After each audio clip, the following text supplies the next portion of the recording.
Nos pensées et nos croyances fabriquent notre réalité.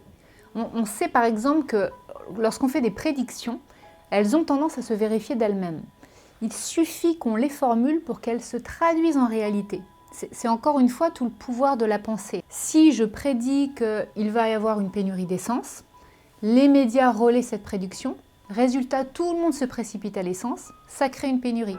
Donc ça valide la prédiction. Mais peut-être que la pénurie n'aurait jamais eu lieu sinon. Donc on a donné raison à la prédiction.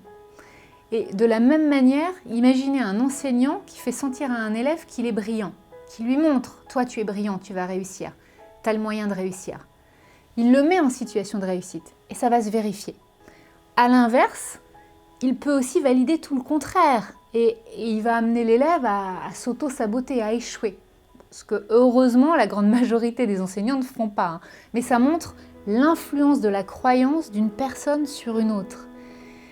Et ça, il y a une expérience qui a été faite sur les prédictions autoréalisatrices, sur des classes de primaire. C'est un chercheur de Harvard qui a réalisé cette expérience.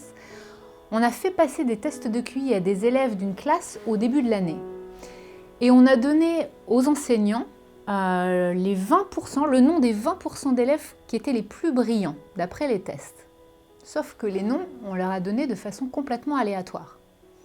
À la fin de l'année, quand on a fait repasser les mêmes tests de QI aux mêmes élèves, les 20% qu'on avait désignés auprès des professeurs comme étant les plus brillants, c'est eux qui avaient réalisé les progrès les plus exceptionnels au cours de l'année.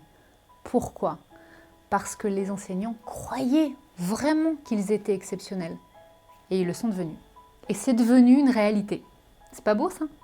Ça veut dire que nos pensées ont vraiment un pouvoir direct sur notre réalité et même sur la réalité des autres.